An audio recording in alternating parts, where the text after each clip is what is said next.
Dear students,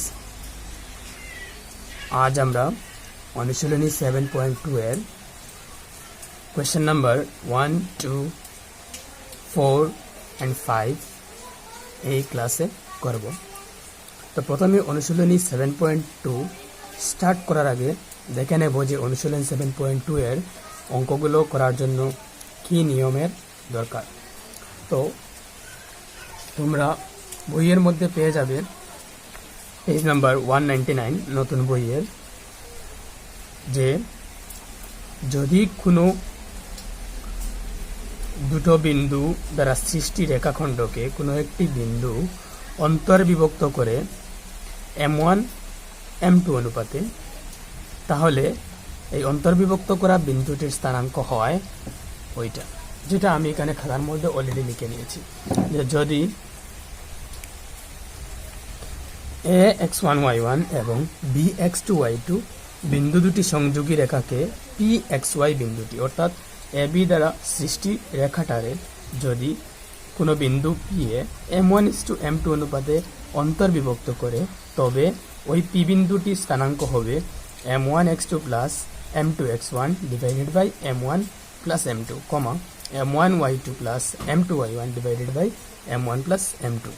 এই দুইটার সাহায্যে আমরা x এবং y এর মান পাব ওই বিন্দুটির। তো যদি এই এ বি দ্বারা যেটা রেখাখণ্ড হলো, এই এ বি রেখাখণ্ডের মধ্য একটা বিন্দু রেখাখণ্ডটিকে 1:1 অনুপাতে বিভক্ত করে, আর যদি m1:m2 পরিবর্তে m1 অনুপাত m2 পরিবর্তে যদি রেখাখণ্ডটিকে এ বি রেখাখণ্ডটিকে যদি 1:1 অনুপাতে বিভক্ত করে, তবে ওই পি বিন্দুটার স্থানাঙ্ক হবে, আমরা m1 এর জায়গায় 1 বসাবো এবং m2 এর জায়গায় 1 বসাবো। বসালে এরকম পাবো, যখন আমরা এই ফর্মুলার মধ্যে বসিয়ে যদি চেক করি তাহলে পাবো x1 plus x2 divided by 2, y1 plus y2 divided by 2। ঠিক আছে, এই দুইটা জানা থাকলেই আমাদের এই চ্যাপ্টারের ম্যাক্সিমাম অঙ্কগুলো আমরা করতে পারবো। যখন পরে আরও যদি কোনো কিছু লাগে তখন আমরা 7.2 এর প্রথম প্রশ্নটা শুরু করছি।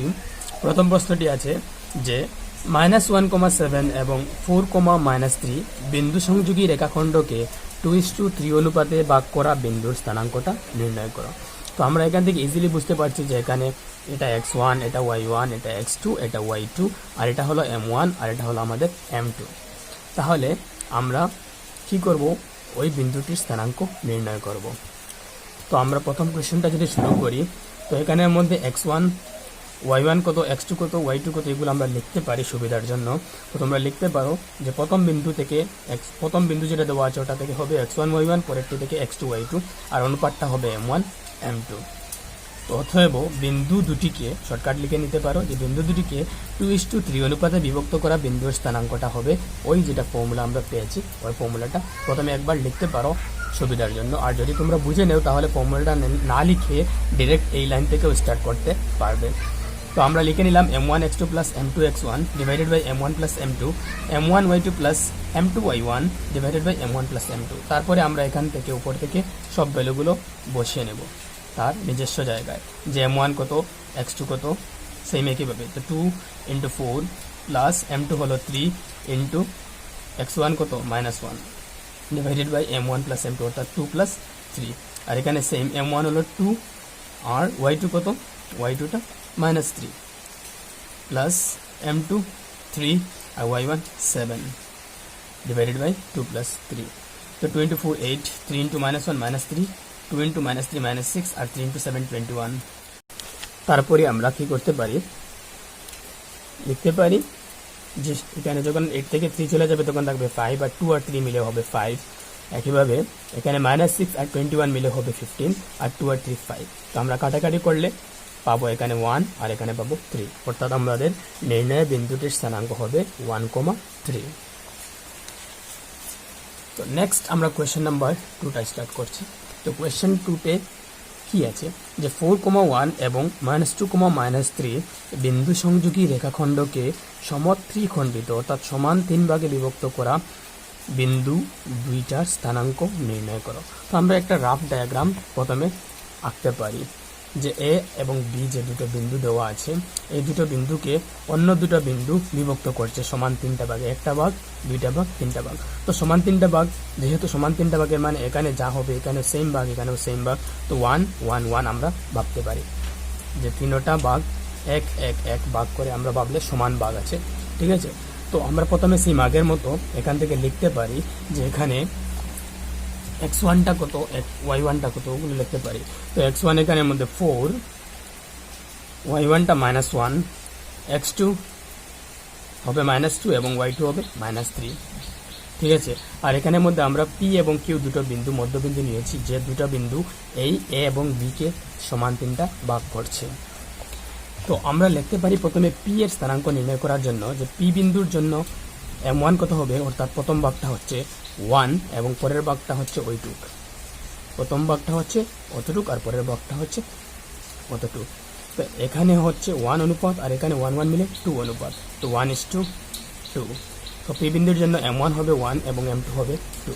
তো অতএব a 4, -1 এবং b -2, 3 বিন্দু দুটোকে 1:2 অনুপাতে বিভক্ত করা p বিন্দুর স্থানাঙ্কটা হবে, আমরা সেম একই ফর্মুলা ব্যবহার করব। একবার তোমরা ফর্মুলাটা প্রথমে লিখতে পারো, তারপর উপর থেকে সব ভ্যালুগুলো বসিয়ে দেব। যে m1 এখানের মধ্যে 1 এবং m2টা কত 2, তো আমরা যদি বসাই তাহলে হবে 1 × -2, কারণ x2টা -2, তারপর প্লাস m2 × x1, m2 কত 2 × x1 কত 4 ডিভাইডেড বাই m1 + m2 মানে 1 + 2, সেম m1 1 × y2 কত -3 প্লাস m2 2 × y1 কত -1 ডিভাইডেড বাই 1 + 2। তো এখানে হবে -2 আর এখানে হবে 4 × 2 8, এখানে হবে -3 আর এখানে হবে 2 × -1 -2। ঠিক আছে, আর ডিভাইডেড বাই 3 3 আছে, তো এখানে 8 এবং -2 মিলে হচ্ছে 6 ডিভাইডেড বাই 3, আর এখানে -3 এবং -2 মিলে হচ্ছে -5 ডিভাইডেড বাই 3। তো 3 এবং 6 এ কাটাকাটি করলে আমরা 2 পাবো এবং এটাকে কাটাকাটি করতে পারবো না, -5/3 থাকবে, অর্থাৎ p বিন্দুর স্থানাঙ্ক হবে 2, -5/3। তো আশা করি তোমরা বুঝতে পারছো। সেম একইভাবে আমরা q বিন্দুর স্থানাঙ্ক নির্ণয় করতে পারবো। তখন কি হবে, q যখন আমরা দেখছি তখন দেখছি প্রথমে দুইটা ভাগ পরে একটি ভাগ, তো প্রথম ভাগটি 1 1 মিলে 2 আর পরের ভাগটি হবে 1, অর্থাৎ অতটুকু পর্যন্ত হবে 2 আর এই জায়গা হবে 1 রেশিও, তো 2:1 অনুপাতে বিভক্ত করবে। তো এই অঙ্কটা করার জন্য আমরা same x1 y1 x2 y2 বিন্দুগুলো সেম, শুধুমাত্র আমরা m1 এবং m2 ভ্যালুগুলো চেঞ্জ হবে। তো প্রথমে আমরা m1 বলতে পারছি কত, এখানে 2, q এর জন্য m1 হবে 2:2, m2 হবে 1। তো আবার q বিন্দুর জন্য m1 2 এবং m2 1। তো অতএব a 4, -1 এবং b -2, -3 বিন্দু দুটোকে 2:1 অনুপাতে, কারণ এখানে q এর আমরা স্থানাঙ্ক নির্ণয় করতে যাচ্ছি, তো 2:1 অনুপাতে বিভক্ত করা q বিন্দুর স্থানাঙ্ক হবে, আমরা এখানে ফর্মুলা লিখছি না, তো তোমরা যদি অসুবিধা হয় তো প্রথমে ফর্মুলাটা লিখে নিবে যে m1 x2 plus m2 x1 divided by m1 plus m2, comma দিয়ে লিখবে m1 y2 plus m2 y1 divided by m1 plus m2। তারপর আমরা ভ্যালুগুলো বসিয়ে নিলাম। 2 m1 কত এখন 2 × x2টা -2 প্লাস m1 m2 হলো 1 × x1টা কত 4 divided by m1 plus m2 মানে 1 + 2। সেম একইভাবে m1 হলো 2 × y2টা কত -3 প্লাস 1 × -1, এখানে 1টা হলো m2 আর -1টা হলো y1 ডিভাইডেড বাই 1 + 2। তো এখানে আমরা যদি ইন্টু করি -4 আর এখানে হবে 4 ডিভাইডেড বাই 3 আর এখানে হবে 3 × 2 মিলে হবে -6 আর এখানে -1 আর 1 ইন্টু হয়ে হবে -1, তো -6 -1 ডিভাইডেড বাই 3। তো এখানে প্লাস মাইনাস ক্যান্সেল হয়ে 0 থাকবে, -4 + 4 মিলে 0 ডিভাইডেড বাই 3 আর এখানে -7 ডিভাইডেড বাই 3। তো 0কে 3 দিয়ে ডিভাইড করলে 0 আর -7কে 3 দিয়ে তো আর আমরা ডিভাইড করতে পারছি না, তো লিখে রাখবো -7/3, যেহেতু এটা কাটাকাটি যাচ্ছে না। তো কিউ বিন্দুর স্থানাঙ্কটা কত হলো 0, -7,3 হবে না।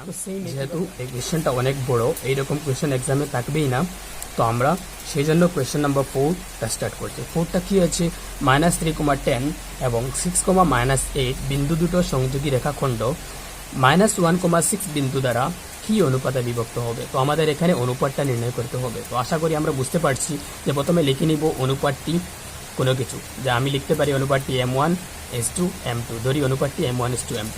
তো এখানে দেখো কি আছে, বিন্দুটার স্থানাঙ্ক দেওয়া আছে, যে বিন্দুটা বিভক্ত করছে এটার স্থানাঙ্ক দেওয়া আছে, কিন্তু অনুপাতটা দেওয়া নেই। তো আমরা প্রথমে সেম একইভাবে লিখতে পারি x1 -3 y1 10 x2 6 y2 -8, তারপর x, এটা x এবং y এর মান দেওয়া আছে, x -1 y 6, আর অনুপাতটাকে ধরে নেব কত, m1:m2। তো আমরা লিখে নিয়েছি প্রথম এগুলা, যদি তোমরা পারো অসুবিধা না হয় তাহলে এগুলো না লিখলেই হবে, সুবিধার জন্য এগুলো লেখা। তো আমরা প্রথমে লিখছি এখান থেকে মেইনলি স্টার্ট, যে ধরি অনুপাতটি m1:m2, অন্য কিছু ধরতে পারো, m:n ও ধরলে হবে। তো অতএব এই বিন্দু দুটোকে -3, 10 এবং 6, -8 বিন্দু দুটি সংযোগী রেখাখণ্ড -1, 6 বিন্দু দ্বারা m1:m2 অনুপাতে বিভক্ত হয়। আর বিভক্ত হলে আমরা এরকম লিখতে পারি যে m1x2 plus m2x1 divided by m1 plus m2, দিয়ে m1y2 plus m2y1 divided by m1 plus m2 equal to x, y। এটা হলো আমাদের ফর্মুলা। ঠিক আছে, এটা বারবার লিখতে হবে না, যদি অসুবিধা হয় তখন লিখবে। তো এরপরে আমরা এই ভ্যালুগুলো m1, মানে m1 এখানে যেহেতু m1 এবং m2 গুলো বার করতে হবে, তো m1 এখানে m1, x2টা কত 6, m1 into 6 plus m2 into -3 divided by m1 plus m2, same একইভাবে m1 into y2 কত -8 প্লাস m2 into y1 কত 10 divided by m1 plus m2 equal to x, y টা আমাদের কাছে দেওয়া আছে ওইটা -1, 6। তো এখানে ইনটু করলে 6 m1 মাইনাস হবে 3 m2 divided by m1 plus m2, এখানে হবে -8 m1, আর এখানে হবে plus 10 m2 divided by m1 plus m2 equal to -1, 6। তো আমরা বুঝতে পারছি এটা x এর মান আর এটা y এর মান, তো এখানে x y, তো আমরা লিখতে পারি ওটা ইকুয়াল টু ওইটা, তখনই আমরা অনুপাতটা পেয়ে যাব। তো লিখে নিতে পারো ওটা ইকুয়াল টু ওটা, বা ওটা ইকুয়াল টু 6 লিখলে আমরা m1:m2টা পেয়ে যাব। তো আমরা প্রথম যেটা ওটার সাহায্যে লিখছি যে 6m1, অর্থাৎ 6m1 -3m2 divided by m1 plus m2 equal two হবে -1।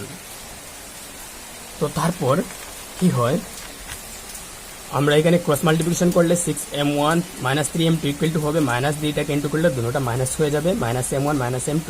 তো 6m1 এই সাইড থেকে m1 -m1টাকে এই সাইডে নিয়ে আসলে হবে +m1 ইকুয়াল টু -m2 আছে, আর -3m2টাকে ডাইন সাইডে নিয়ে গেলে হবে +3m2। তো এখানে হবে 7m1 আর এখানে হবে 2m2।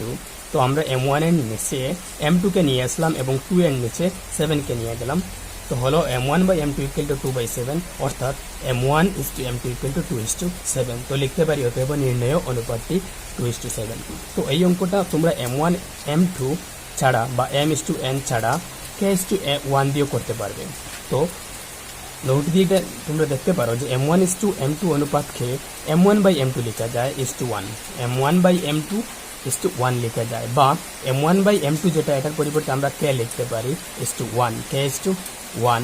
তো যখন আমরা k পেয়ে যাব, যে এস ফর এক্সাম্পল আমরা k এর মানটা পেলাম 2/3, এর মানে উপরের ভ্যালুটা হচ্ছে m1 এর মান আর নিচের ভ্যালুটা হচ্ছে m2 এর মান। ঠিক আছে, এইরকম আমরা করতে পারি, তখন একটু ইজি হয়ে যায় কারোর জন্য। তো নেক্সট আমরা আজকের লাস্ট কোয়েশ্চেনটা করব। কোয়েশ্চেন নাম্বার 5 কি আছে যে a1, -5 এবং b-4, 5 বিন্দু সংযোগী রেখাখণ্ড x অক্ষের দ্বারা কি অনুপাতে ভাগ হয়? যে বিন্দুতে রেখাখণ্ডটি বিভক্ত হয়েছে অর্থাৎ ভাগ হয়েছে তার স্থানাঙ্ক নির্ণয় করো। তো এখানে ক্লিয়ারলি লেখা আছে x অক্ষের দ্বারা ভাগ হওয়া। তো x অক্ষে যখন ভাগ হবে তখন y এর মানটা তো 0 হবে, কারণ x অক্ষের উপর y এর মান 0 হয়। তো আমরা সেই একইভাবে এখানে লিখতে পারি x1 y1 x2 y2। ঠিক আছে, আর x অক্ষের উপর যেহেতু, এর জন্য আমরা বলতে পারবো যে বিন্দুটা হবে x এর মানটা আছে আর y এর মানটা 0, অর্থাৎ x, 0 বলতে পারি। তো আমরা এটা যদি শুরু করি, তো প্রথমে এইগুলো লিখতে পারো, তারপর ধরি অনুপাতটি m1:m2, আর যেহেতু x অক্ষের উপর y ইকুয়াল টু কত হয় 0 হয়, সুতরাং a1, -5 এবং b-4, 5 বিন্দু সংযোগী রেখাখণ্ড x অক্ষের দ্বারা, আর x অক্ষের দ্বারা অর্থাৎ x, 0, x অক্ষের দ্বারা মানে x এর মানটা হচ্ছে y এর মানটা নেই, দ্বারা m1:m2 অনুপাতে বিভক্ত হয়। অতএব লিখতে পারবো আমরা ফর্মুলাটা যে m1x2 plus m2x1 divided by m1 plus m2, দিয়ে m1y2 plus m2y1 divided by m1 plus m2 equal to x, 0। তো তারপরে আমরা কি করতে পারি যে m1 এর তো মান নেই, x2 এর মান আছে -4 plus m2 into x1 এর মান 1 divided by m1 plus m2। একইভাবে m1 y2 এর মান বসালাম m2 ইন্টু y1 এর মানটা বসালাম divided by m1 plus m2 equal to x, 0। তো ইন্টু করলে -4m1 plus m2 divided by m1 plus m2, 5m1 minus 5m2 divided by m1 plus m2 equal to x, 0। তো এখান থেকে আমরা easily বুঝতে পারছি যে প্রথম যেটা এটা x এর মান, পরেরটা y এর মান। তো প্রথমটা যদি আমরা লিখি তখন কিন্তু আমরা m1 এবং m2 এর মানটা পাবো না, অনুপাতটা পাবো না, কারণ এখানের মধ্যে এটা ইকুয়াল টু x লিখবো, তখন xটা যাবে না এবং আমরা এখান থেকে m1:m2টা পাবো না। সেই জন্য ইজি আমরা বুঝতে পারছি যে এখান থেকে y ইকুয়াল টু ওখানের yটা যদি লিখে নেই তখন ইজিলি আমরা m1:m2টা পেয়ে যাব। তো লিখবো 5m1 minus 5m2 divided by m1 plus m2 equal to 0। লিখলে আমরা যখন ক্রস মাল্টিপ্লিকেশন করছি তখন 5m1 minus 5m2 equal to m1 plus m2টা 0-র সাথে ইন্টু হয়ে পুরোটা 0 হয়ে যাবে। তো এখান থেকে 5m1 আর 5m2টাকে ডাইন সাইডে নিয়ে গেলে হবে প্লাস 5m2, আর 5 ক্যান্সেল হলে 1 থাকছে। তো m1 আর নিচে m2 নিয়ে আসলে এখানে থাকবে 1/1। দ্যাট মিনস m1:m2টা কত? 1:1।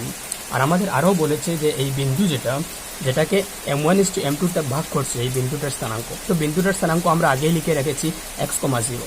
তো y এর মানটা 0, তো এটা বার করতে হচ্ছে না।